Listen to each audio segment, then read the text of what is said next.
Vamos iniciar a nossa aula a respeito de Jesus. E hoje estarei falando sobre cura. A cura, né? É um momento até oportuno para falar disso. Estarei falando sobre cura e a cura como um dos pilares do ministério de Jesus.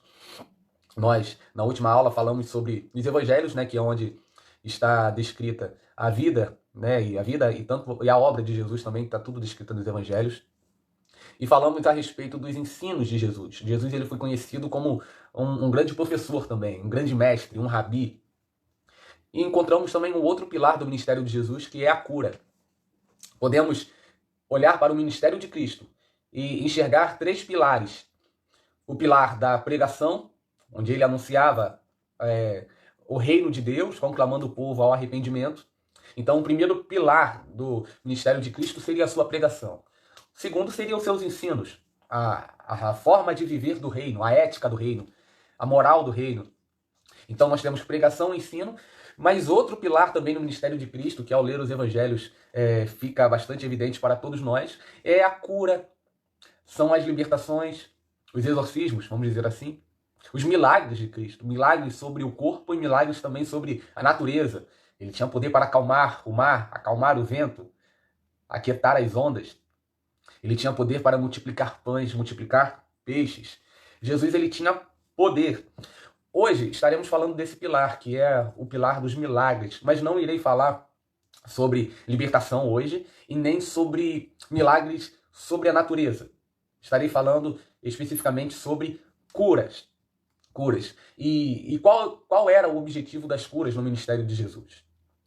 Se os evangelhos, se os evangelistas, se os seus escritores, ao editarem, ao redigirem os evangelhos, eles falaram sobre cura, com certeza há algum objetivo. Eu já indico a vocês para que sempre que vocês forem ler o evangelho, compreendam que aquilo que está escrito ali não está escrito sem propósito. Quando Lucas escreveu o que escreveu, por mais que seja uma frase, por mais que seja 3 versículos, ele escreveu aquilo com algum objetivo, tá bom? E a cura está presente no ministério de Cristo. É impossível a gente se lembrar de Cristo caminhando, seja na Galileia, seja em Cafarnaum, seja em Tiro e Sidom. Não importa o lugar onde Jesus esteve, sempre vem à nossa mente curas. E você, se eu falar assim, cara, você se lembra de alguma cura de Jesus? Você vai se lembrar, porque as curas de Jesus são muito pregadas também. Eu, particularmente, já preguei a respeito de várias e várias curas de Jesus. Então, as curas fazem parte, é um pilar, tá, do ministério de Cristo. As curas na Bíblia começaram a ser registradas a partir do ministério de Jesus? Não. Nós vemos, por exemplo, que no deserto aconteciam curas.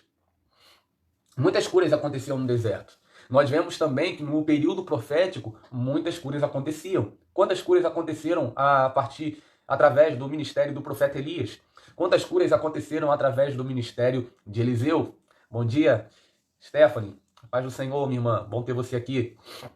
Quantas curas? Então, a primeira coisa que eu quero falar para vocês é isso. O registro de curas, de milagres sobre o corpo, não se inicia no relato bíblico a partir dos evangelhos, mas desde o Antigo Testamento, como figuras, como Moisés, Elias, Eliseu, nós vemos as curas sendo descritas, né? Eliseu e Elias, o ministério profético deles era recheado de milagres. Outra coisa, como introdução, vale dizer, é a respeito das curas na antiguidade. A gente está falando aqui sobre evangelho, sobre curas no ministério de Jesus. Tem que ficar claro que há um espaço, há uma lacuna entre nós e eles de mais de 2000 anos. Então, todo esse saber científico, a mente científica que a gente tem, a busca por explicações racionais que a gente tem, razões científicas, não havia naquele povo.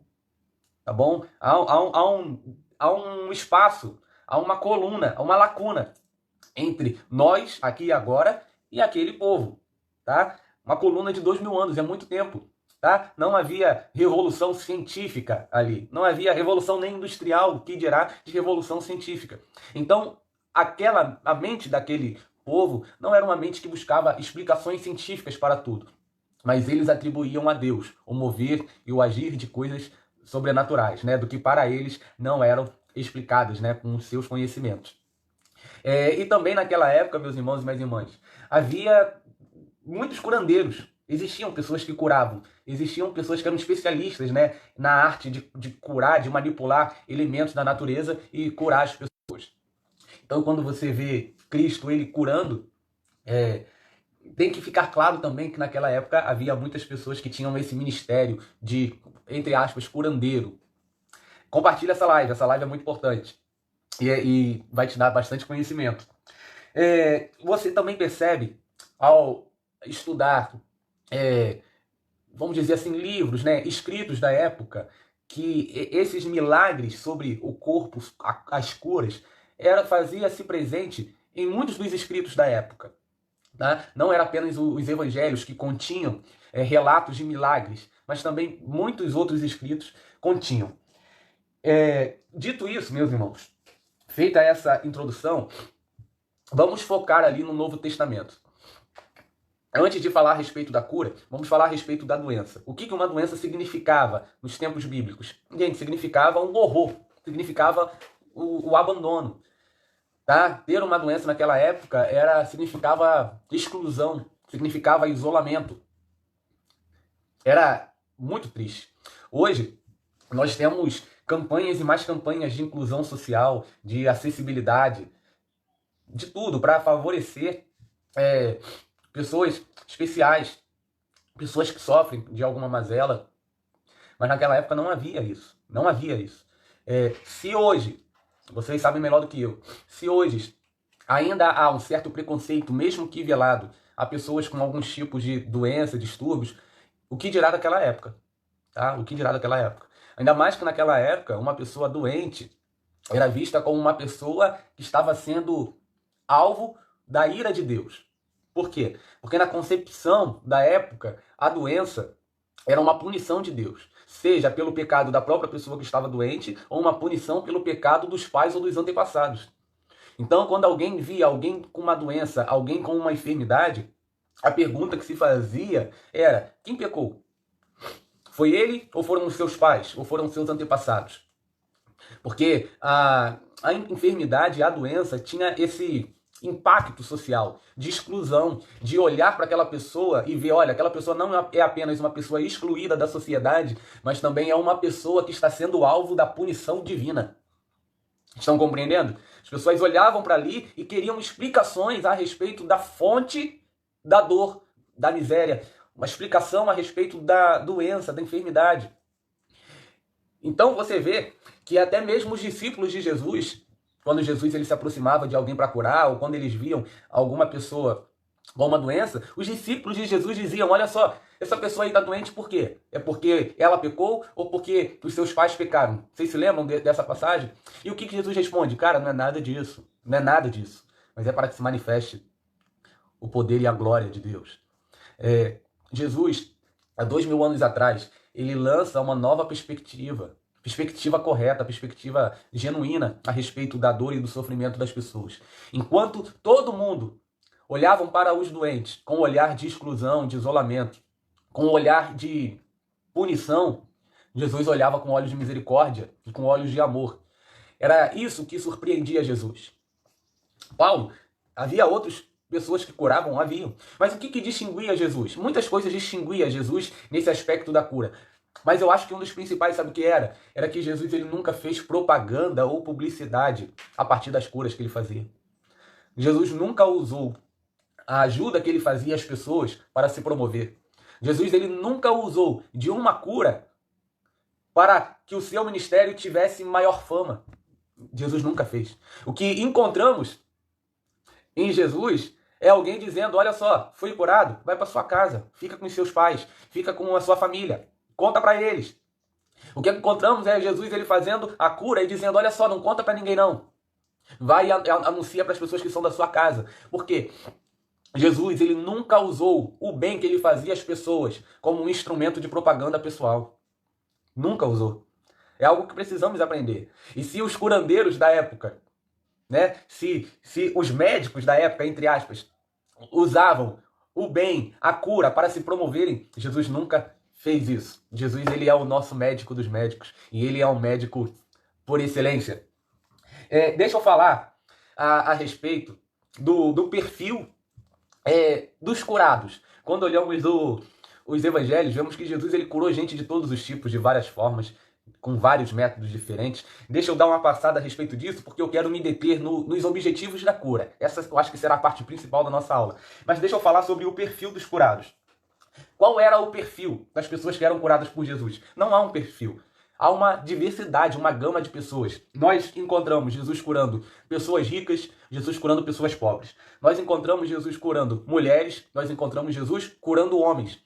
Encontramos Jesus curando judeus e encontramos Jesus curando gentios. Encontramos Jesus curando pessoas velhas, encontramos Jesus curando pessoas jovens. Jesus ele cura todo mundo. Ou seja, não é a classe social que diz quem vai receber milagre ou quem não vai. Não é o local onde nasceu que vai dizer quem vai receber milagre e quem não vai.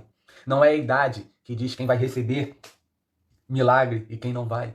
Jesus ele faz milagre para quem ele quer. Não importa a classe social, não importa se é homem, se é mulher, não importa a idade. Quando Jesus ele quer agir, ele age. Ele age.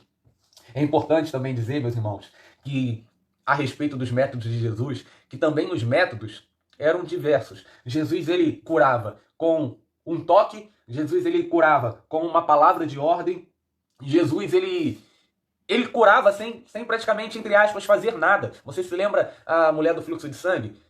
Ela parece que ela arrancou, ela tirou a força, a virtude de Jesus, né? Através da fé. Através da fé, ela arrancou o poder de Deus. Encontramos também Jesus ele curando sem estar perto do doente. Você lembra do centurião de Cafarnaum? Aquele homem que tinha uma fé que nem mesmo em Jerusalém se via.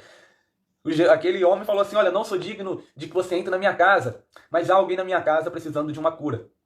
E o servo do centurião foi curado sem mesmo Jesus ver. Jesus nunca viu, né? É o que a Bíblia, pelo menos, nos faz entender. Jesus nunca viu o rosto daquele servo do centurião.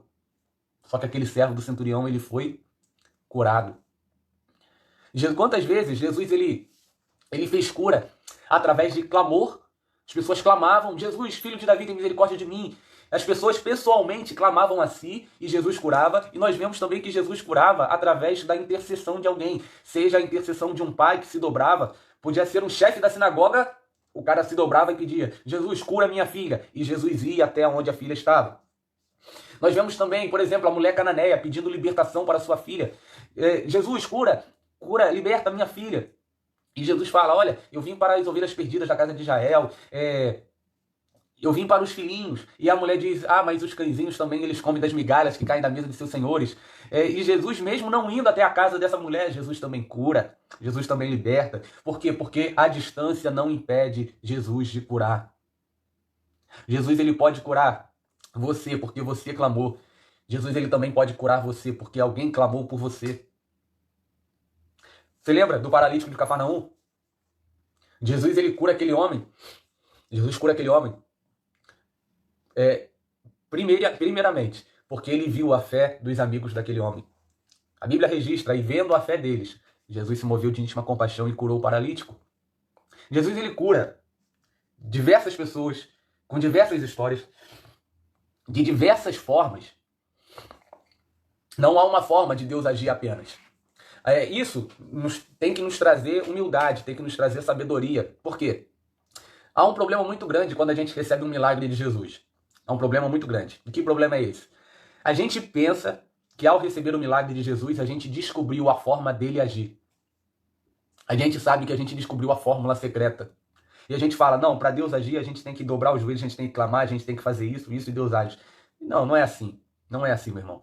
Deus, ele age. Até mesmo com pessoas sofrendo do mesmo problema, Jesus, ele age de maneiras diferentes. Por exemplo, quantos cegos Jesus curou? Quantos cegos? Os evangelhos registram Jesus curando a cegueira de vários e vários homens. Mas a Bíblia também narra que Jesus ele curou cegueira de formas diferentes. Para uma pessoa, Jesus tocava nos olhos e dizia, seja curado. Para outro cego, Jesus ele pegava saliva, terra, lama e passava nos olhos e pedia para ir ao tanque de Siloé. Para outro tipo de cego, Jesus ele tirava da aldeia, colocava as mãos e dizia, você está enxergando? E o cego, não, ainda não. E Jesus ele retomava e curava. Jesus ele cura de várias formas, ele age de várias formas. Que você compreenda isso. para que a gente possa entender, a respeitar o processo de Jesus na vida de outras pessoas também. Às vezes recebemos a cura, o milagre de Cristo em nossas vidas e caímos no erro de pensar que descobrimos a fórmula. Não. Jesus, eu posso ter o mesmo problema do Flávio. Jesus, ele pode agir na minha vida de uma forma e na forma totalmente diferente na vida dele. Não é porque problemas são iguais que Jesus ele vai agir da mesma forma. Tá? O ministério de Jesus e as curas de Jesus nos ensinam isso. Ele age da forma que ele quer, em quem ele quer e quando ele quer. Quais são os tipos de doença que Jesus curou no seu ministério? Várias doenças. Cegueira, surdez, mudez. Pessoas mudas começaram a falar, cegos começaram a enxergar, surdos ouviram, paralíticos andavam, pessoas com fluxo de sangue tiveram a sua hemorragia estancada, pessoas com hidropsia foram saradas, pessoas encurvadas com a coluna com problema foram endireitadas, pessoas com a mão mirrada foram curadas, leprosos, doenças de pele, pessoas assim foram curadas, pessoas com distúrbios mentais e emocionais foram curadas. Jesus ele curou gente de todos os tipos.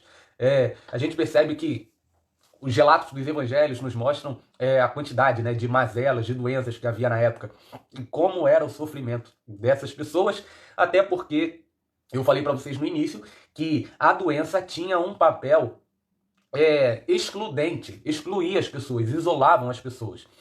Lá pro final da aula, pro final da aula não, deixa eu já falar agora, já que a gente citou aqui alguns tipos, né, de doenças que Jesus curou, deixa eu falar a respeito da lepra.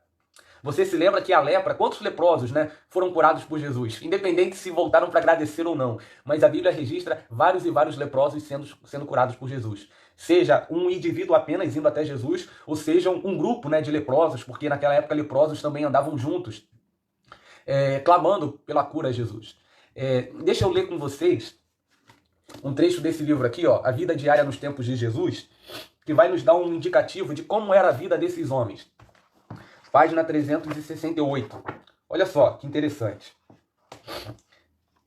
Vou entrar um pouquinho no detalhe dos leprosos. Eu farei a leitura de um trecho da página 368 e depois um trecho da página 369.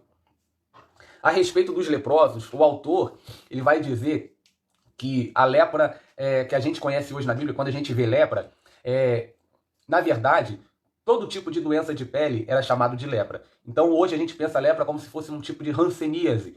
Mas naquela época havia doença de pele, havia câncer de pele, havia tudo. Mas como não havia, né, esse método científico de classificação, de listagem do que é uma doença e do que não chama-se tudo por lepra. Tá? Mas tem que entender que quando a Bíblia fala de lepra, não é que todos ali eles sofriam da mesma doença. Mas que como não havia uma classificação exata, científica, acabavam se chamando todo tipo de doença de pele de lepra. Tá? E o autor aqui ele fala que havia pelo menos duas grandes divisões.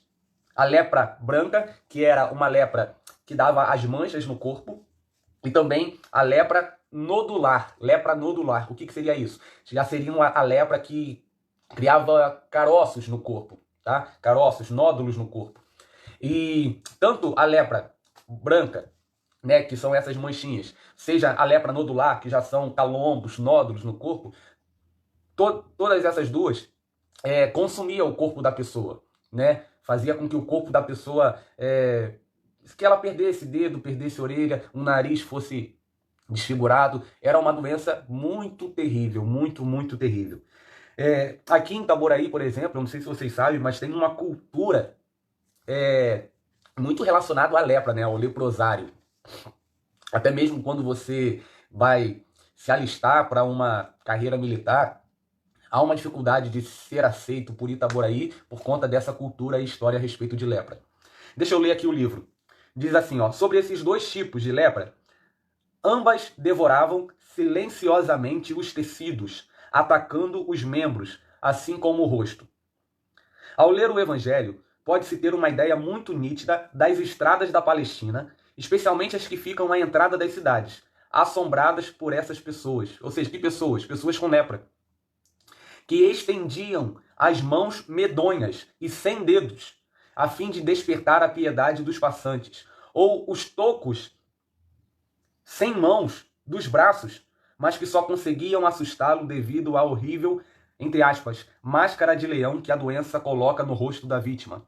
Acontecia algumas vezes que aqueles infelizes, os leprosos, se reunissem em grupos. Olha só que relato terrível e chocante. Ele está falando aqui que nas estradas palestinas da época, muitas pessoas, muitos leprosos, para chamar a atenção, estendiam seus braços, mas que, ao invés de atrair a piedade, assustava.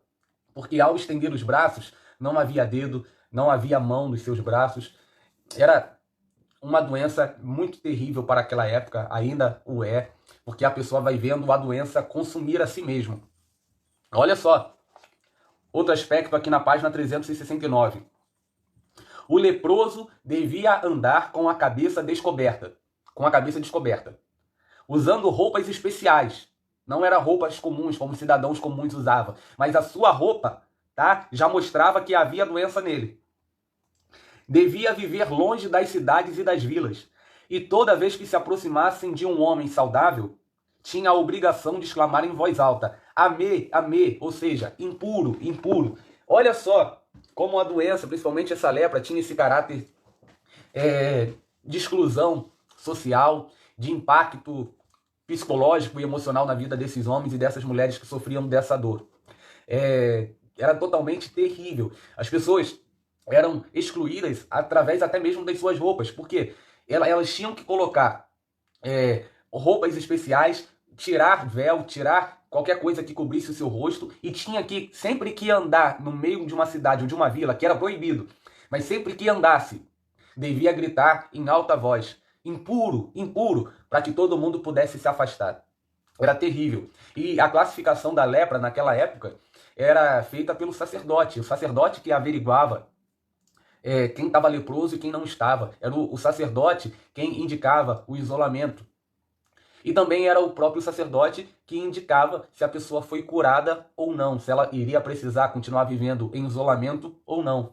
Era o sacerdote que averiguava: a tua doença foi sarada, pode retornar ao convívio familiar, pode retornar à sociedade.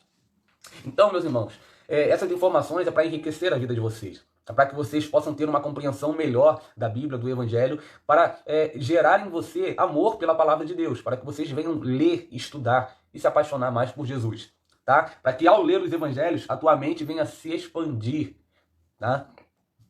Então, meus irmãos, percebe-se que a doença naquela época era um problema físico, sim, mas também era um problema social. As pessoas eram excluídas socialmente. As pessoas viviam longe de suas famílias. Nós vemos que muitas dessas práticas se originam, por exemplo, do livro do Levítico, né, onde tem os rituais e todas as leis de purificação e de pureza. Não apenas os leprosos eram considerados impuros, mas também mulheres com fluxo de sangue eram consideradas impuras e deviam viver longe das pessoas. A doença tinha esse papel. Como a origem da lei era uma origem tribal, eram tribos, né, que viviam, eram pessoas nômades, seminômades, pessoas que caminhavam no deserto, pessoas que viviam em Canaã. Como a origem da lei, né, a propagação da lei estava inserida nesse contexto, o objetivo da lei era proteger as pessoas. Por exemplo, meus irmãos, na época de Moisés, não havia explicação científica, não se sabia o que era a lepra, o que não era. Então, quando a lei dizia, olha, afasta a pessoa, não era a intenção, não era excluir a pessoa da sociedade, mas era proteger a sociedade. Por quê? Porque não sabia qual era a cura. E também, quando a pessoa que estava com lepra se aproximava de outras pessoas, eles percebiam que outras pessoas também eram contagiadas. E quantas uma pessoa sofria, agora quando contagia outras pessoas, um grupo maior de pessoas também sofria. Então, pensando no bem da sociedade, é que nós vemos essas leis de purificação, tá? Então, precisamos ter esse conceito também. No momento em que a lei ela é colocada, ela é apresentada, ela não vem com o objetivo de excluir as pessoas, mas sim de proteger pessoas, tá? Observamos que no tempo de Jesus, a religião, vamos dizer assim, né, a religiosidade, não a religião, mas a religiosidade ficou tão degradada, vamos dizer assim, que as pessoas começaram a excluir as outras. e transformaram a religião, até mesmo a religião, num ambiente de exclusão. O que quero dizer com isso? Havia tempo para curar e para não curar. Jesus, quando ele, no seu ministério, ele cura muitas pessoas no sábado, o que chocava as pessoas. Alguns escribas, alguns fariseus, querendo tentar colocar Jesus à prova, traziam pessoas diante de Jesus no sábado. Para quê? Para ver se ele ia fazer no sábado ou não. E Jesus ia e fazia. Jesus, ele curava no sábado. Jesus, ele curava, nos ensinando que não há tempo certo para fazer o bem. Todo tempo é o tempo certo para fazer o bem às pessoas. Não importa o que vão dizer, não importa o que vão falar. Se é possível fazer o bem, faça, independente da opinião, independente do momento. Sempre é tempo de se fazer o bem. Havia a cultura, né, de olha, no sábado não pode fazer nada. E Jesus fala, caraca, vocês não têm compaixão por essas vidas que sofrem, mas se um animal de vocês cair num poço, vocês vão esticar uma corda, vão descer e vão pegar esse animal de volta. Mas para uma vida humana, vocês não têm esse amor. As curas de Jesus nos mostram que Jesus, ele amava. E que o amor, olha o que Jesus nos ensina. Jesus nos ensina que o amor está totalmente agarrado na coragem. Para amar é preciso ter coragem.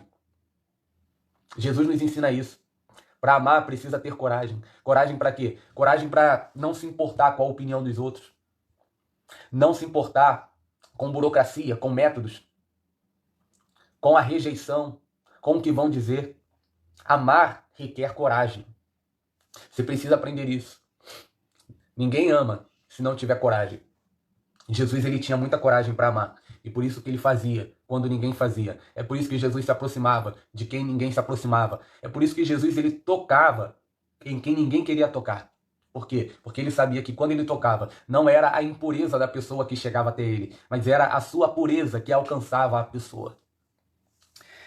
Amém? Meus irmãos, tenho mais alguns pontos aqui para tratar com vocês, tá? Eu quero falar a respeito sobre os objetivos das curas. Por que há esses relatos de curas no ministério de Jesus? Até aqui vocês estão entendendo? Até aqui compreenderam? Deixa eu ter mais uns 15 minutinhos de aula com vocês para passar algumas coisas importantes. Me diz aí, até aqui, tá bom? Tá ruim? Estão aprendendo? Estão gostando ou não? Os objetivos da cura de Jesus. Por que Jesus, ele curava? Primeiro, obviamente, é para atender e responder à necessidade das pessoas. Jesus, ele curava porque era a resposta à necessidade das pessoas. Jesus, ele não passava indiferente à necessidade de alguém. As pessoas clamavam, as pessoas gritavam, as pessoas pediam, as pessoas imploravam com fé. E Jesus, ele não era indiferente à necessidade de uma pessoa. Então, Jesus, ele curava porque ele tinha poder para curar, mas principalmente, meus irmãos, porque ele não era indiferente. A indiferença em relação à dor, em relação à necessidade de alguém, não pode fazer parte da vida de quem é discípulo de Jesus. Se você serve a Cristo, se você pertence a Ele, a indiferença não pode fazer parte da tua vida. Não pode, tá? Você tem que se importar. Você tem que chorar com quem chora. A dor de alguém tem que mexer de alguma forma contigo, tá? Então Jesus, ele curava para responder à necessidade real das pessoas. As pessoas tinham uma necessidade e Jesus, ele respondia a essa necessidade. Também a cura é registrada na Bíblia para nos mostrar a capacidade de Jesus em intervir de maneira radical na vida das pessoas. O que eu quero dizer com isso? A cura nos ensina que Jesus, ele muda radicalmente a vida das pessoas. A cura está na Bíblia também para nos dizer que após um encontro com Cristo, a vida de uma pessoa não é mais a mesma. A cura, obviamente, ela vai nos trazer o aspecto físico. Mas precisamos expandir o caráter físico para todas as outras dimensões, seja emocional, seja também espiritual. A Bíblia está registra curas para nos mostrar como um encontro com Cristo tem poder para transformar a vida de uma pessoa. Se é cego, passa a enxergar. Se é surdo, passa a ouvir. Se é coxo, paralítico, manco, passa a andar.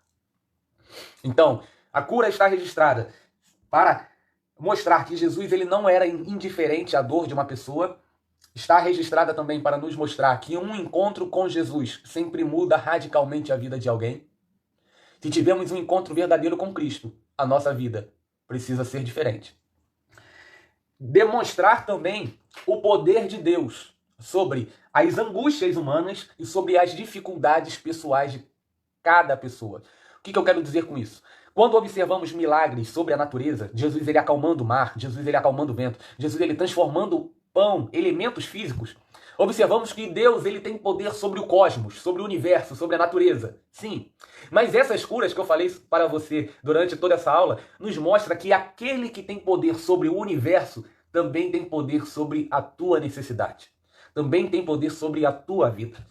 O nosso Deus não é um Deus apenas que controla e tem poder sobre o universo, mas ele também tem poder sobre a tua vida, minha irmã e meu irmão. Ele tem poder sobre as tuas angústias, sobre os teus medos, sobre os teus problemas, sobre as tuas ansiedades. Ele tem poder. Ele tem poder sobre as tuas dificuldades. Então, as curas nos mostram o poderio, o senhorio de Jesus sobre tudo e sobre todos. Se ele é aquele que controla e tem poder sobre o universo, aquilo que às vezes nos parece tão distante, olha, mas o que esse poder sobre o universo tem a respeito sobre a minha vida? Não, Jesus ele tem poder sobre a tua vida, sobre a tua vida. Algo importante também, um dos objetivos da cura é manifestar física e visivelmente o reino de Deus na história. Quando Jesus ele passa a curar, fica claro que o reino de Deus já é chegado.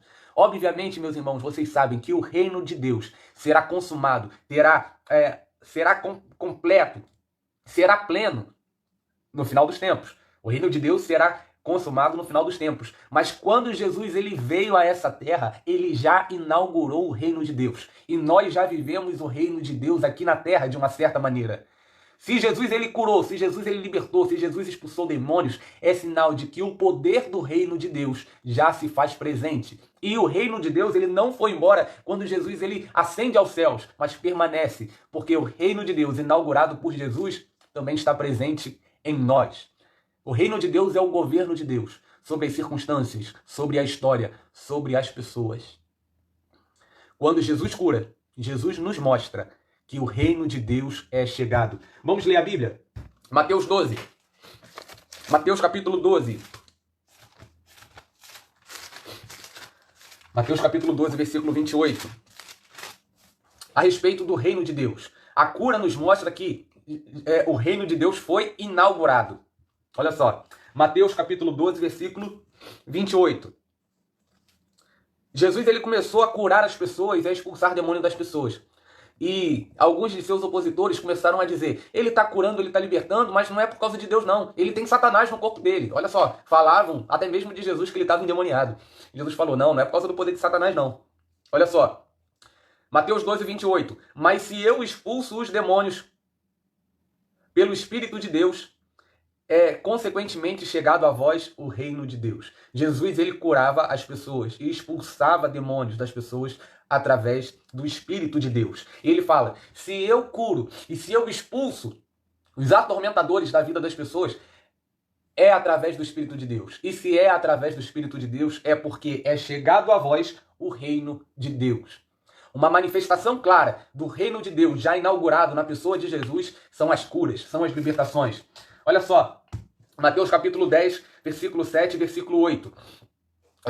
É a missão dos 12. É quando Jesus ele convoca os seus discípulos e fala qual é a missão deles.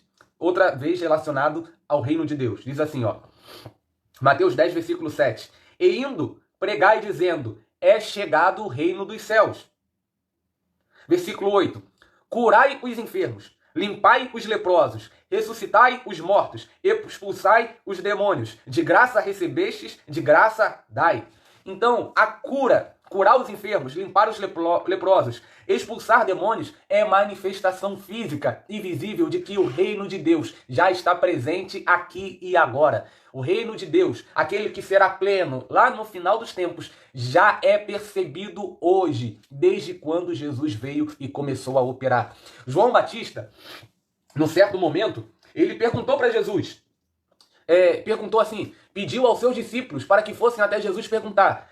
Parecia que João Batista ele passou por uma crise de fé, a gente não sabe muito bem. Mas João Batista ele pergunta, através dos seus discípulos, pergunta a Jesus, olha só, você é aquele que deveria vir ou a gente espera por outro? Tá falando do Messias, né, prometido. E Jesus, ele responde o quê? Olha só, vai lá falar para João Batista que os cegos veem, os surdos ouvem, os coxos andam, os aflitos são libertos. O que Jesus está falando? Olha só, eu sou o Messias prometido. Por quê? Porque está se cumprindo tudo aquilo que os profetas disseram. Compreenda isso. A manifestação do reino de Deus é um dos objetivos da cura de Jesus. Quando Jesus ele começa a curar, quando Jesus começa a expulsar demônios, Jesus está dizendo, nós já conseguimos viver o governo de Deus aqui e agora. Não estamos desamparados, mas estamos já, não de maneira consumada, não de maneira plena, mas de uma maneira que a gente já consegue sentir e perceber o reino de Deus agindo em nós, por nós e através de nós. O reino de Deus já está aqui e agora. Outro caráter, outro objetivo das curas de Jesus é mostrar que Jesus ele era o Cristo prometido, o Messias prometido. Tantos e tantos profetas falaram a respeito do Messias, que viria e libertaria Israel e seria o grande rei. E uma das marcas desse Messias prometido, através das profecias, era que ele iria enxugar as lágrimas das pessoas, iria aliviar o fardo das pessoas, iria abrir os olhos, iria levantar os paralíticos. E Jesus, quando ele vem e começa a curar, ele está indicando para as pessoas verdadeiramente que ele era aquele que os profetas haviam prometido. Vamos ler Mateus. Vamos ler Mateus 8. Olha só que interessante. Mateus 8. Mateus 8, versículo 16 e 17.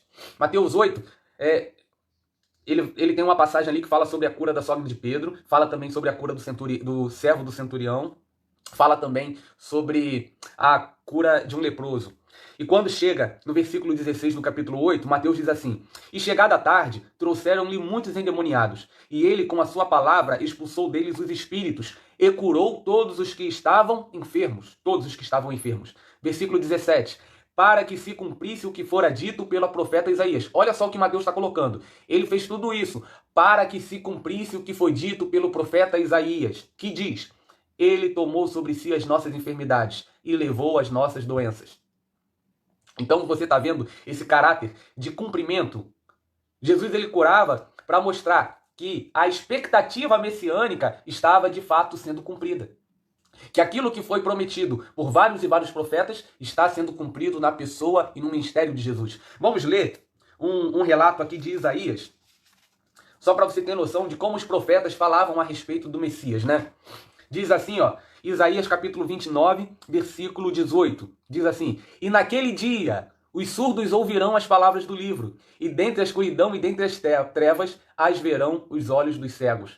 Ou seja, Isaías está anunciando que viria um dia em que os cegos iriam enxergar e que os surdos iriam ouvir.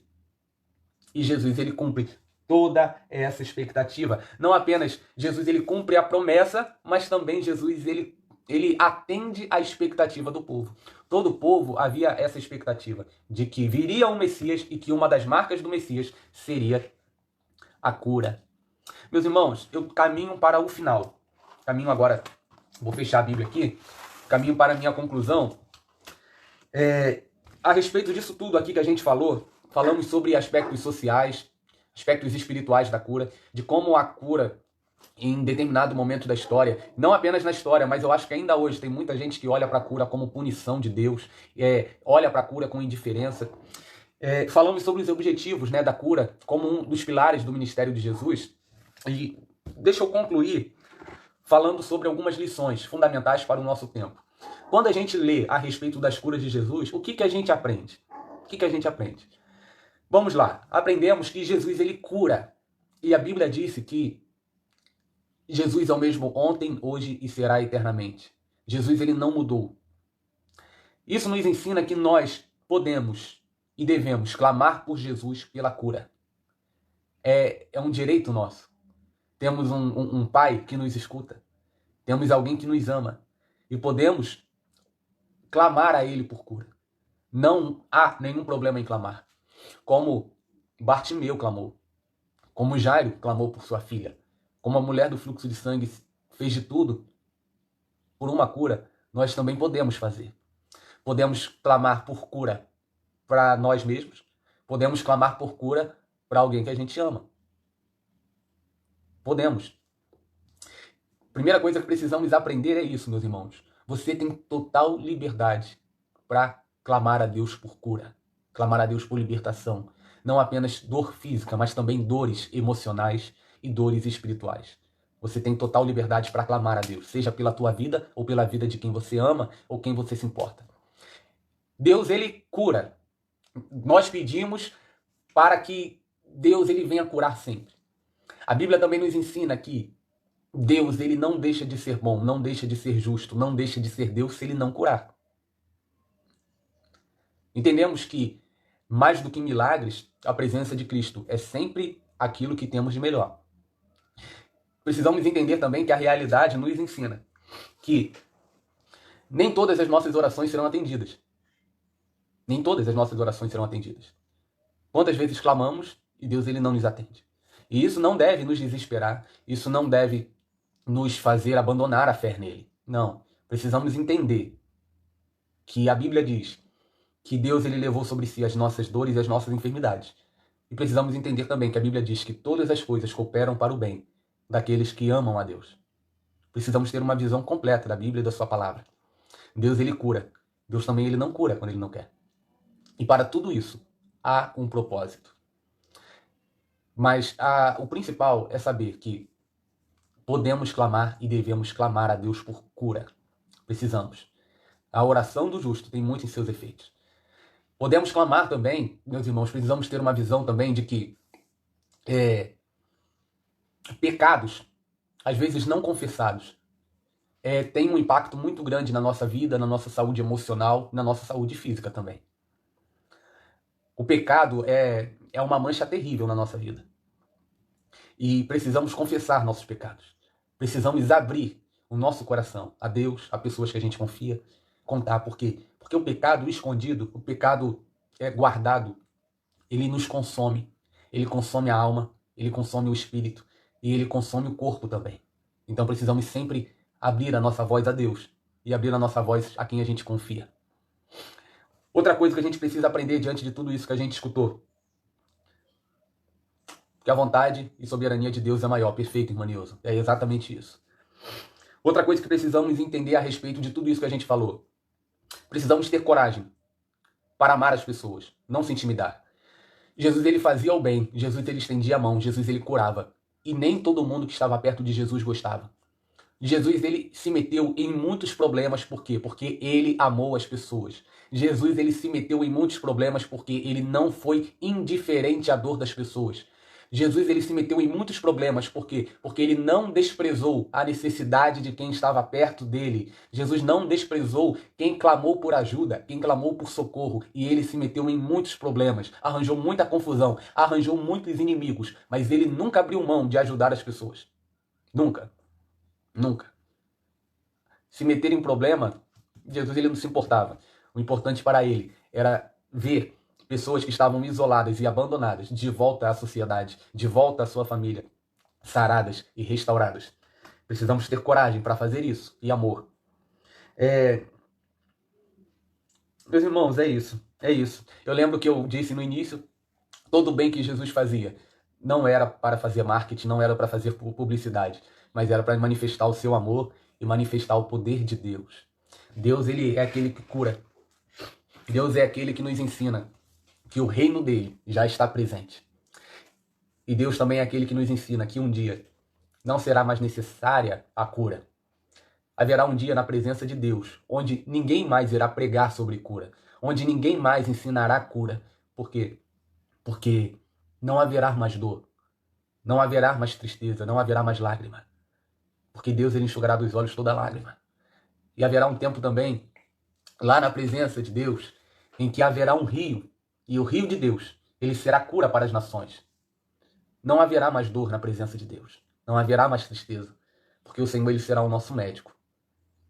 Há um médico. Jesus é o nosso médico. Que você venha descansar em Jesus. Que você venha aprender a confiar nele. Que você Enquanto tiver fôlego, você vem adorá-lo. Enquanto tiver fôlego, você tem a capacidade de clamar a Deus para que Ele venha curar a tua vida e que Ele venha curar quem está perto de você. E que assim como Jesus, você venha ter coragem para amar. Que assim como Jesus, você venha se meter em muitos problemas. Que você venha se meter em muitas confusões, porque você amou alguém, porque você se importou com alguém. Eu sei que às vezes a gente se importa, às vezes a gente ama e atraímos só ingratidão e dores. E às vezes a gente pensa, caramba, por que eu fui ajudar? Fui me meter e só arranjei problema para minha vida. Acontece. Não deixe a ingratidão das pessoas tirarem de você a capacidade de se importar com alguém. Não deixe. Ame, ame, sem fazer publicidade. Ame, olhando a necessidade de alguém e se importando com eles. Que Deus te abençoe, meu irmão, te guarde. Eu encerro aqui a nossa aula. Eu digo para vocês que foi um prazer dar essa aula para vocês. Agradeço também todos os que passaram por essa live, todos os que permaneceram. Que após também essa aula você venha compartilhar. Me diz aí o que vocês acharam da aula, se gostaram, se não gostaram, se foram abençoados.